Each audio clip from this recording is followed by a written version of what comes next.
Olá, pessoal! Bem-vindos às aulas do quadro.com.br. Bem-vindos também àqueles que nos assistem através do YouTube. Vamos falar nessa aula sobre a água e a importância dessa substância para os seres vivos. A água tem a fórmula H2O. O átomo de oxigênio está ligado a dois átomos de hidrogênio através de ligação covalente. Esse átomo de oxigênio, por ser mais eletronegativo, atrai os elétrons dessa ligação e gera aqui um campo que nós chamamos de polo negativo.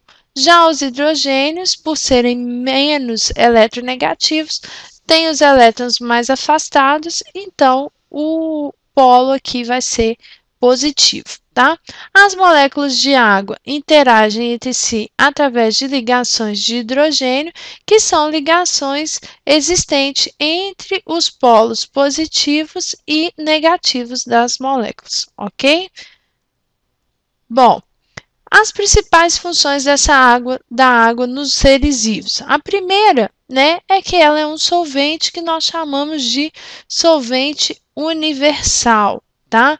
Então, a água dissolve diversos tipos de substâncias, tá? Essas substâncias nós chamamos de substâncias hidrofílicas. Fílico significa amigo, amigo da água, tá? No nosso organismo, por exemplo, os açúcares e os aminoácidos são exemplos de substâncias que são dissolvidas em água. E já para aproveitar aqui, algumas substâncias não se dissolvem, que são as substâncias hidrofóbicas, ok? Os lipídios são exemplos de substâncias aí que não se dissolvem em água. Por ser um solvente, tá? E também por ser reagente, a água participa aí de diversas reações químicas do nosso organismo, compondo aí as reações metabólicas, né? As reações do metabolismo. Um exemplo de reação em que a água é reagente é a fotossíntese, né? Em que a água reage com gás carbônico na produção de açúcares aí nos vegetais, ok? Bom, outra função muito importante realizada pela água é o controle da temperatura, tá? Então, a água é importantíssima para manter principalmente a temperatura dos organismos que são endotérmicos constante, tá? Ela possui três características que são essenciais para essa função. Primeiro, ela tem um alto calor específico, ou seja, para eu alterar em 1 grau 1 grama de água, eu preciso absorver uma grande quantidade de energia. Ou perder, né, no caso de diminuir a temperatura. Ou seja, como eu preciso absorver ou perder grandes quantidades de energia, as alterações aí de temperatura do ambiente vão afetar muito pouco a temperatura da água que circula aí no sangue dos organismos vivos, mantendo essa temperatura constante, ok? A água também tem um alto calor latente de vaporização. Então, imagine uma situação em que o corpo é superaquecido, né? Num dia de muito calor, por exemplo.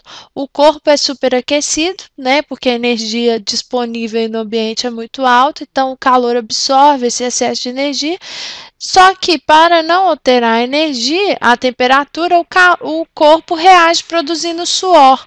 O suor é a transformação da água líquida no sangue, a perda, a eliminação da água líquida do sangue na forma de vapor, ok?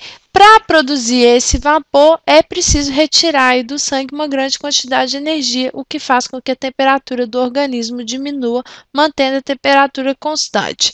A água também tem um alto calor latente de fusão, que é a quantidade de energia necessária para que a água passe do estado sólido para o estado líquido, ou a quantidade de energia que precisa ser perdida para ela passar do estado líquido para o estado sólido, né? Então, imagine você aí em um dos polos, né? No Polo Norte, por exemplo, em que a temperatura do ambiente é muito baixa. Então, a tendência é o seu organismo perder calor para o ambiente.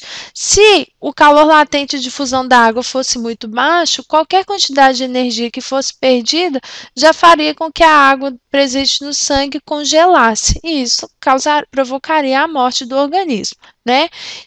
Como o calor latente é muito alta, a quantidade de energia que precisa ser perdida até a água congelar é muito grande. Então, isso garante aí que a pessoa permaneça algum tempo nesses ambientes sem haver alteração do estado da água no sangue, tá?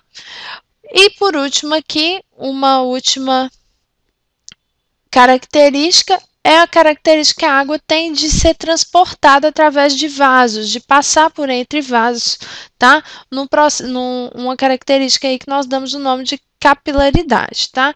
Essa capilaridade é devida à grande coesão existente entre as moléculas. A coesão, né, acontece aí por causa das ligações de hidrogênio que precisam de muita energia para serem quebradas, tá? Então, as moléculas de água são mantidas juntas por muito tempo, tá? E podem percorrer distâncias, né? Por exemplo, elas podem ser levadas da raiz de uma árvore até o topo daquela árvore, sem romper essa ligação aqui, tá? Sem haver separação, formando então aí um canal, né, cheio de água, né, essa água é transportada através dos vasos. E a característica de adesão é devido à polaridade da água, tá? Ao passar pelo vaso, né, a água ela vai se ligando às substâncias aí da parede desse vaso, o que faz com que ela se mantenha ali também presa no interior do vaso, ok? Então, espero que vocês tenham compreendido. Espero vocês em outras aulas no site quadro.com.br. Um abraço.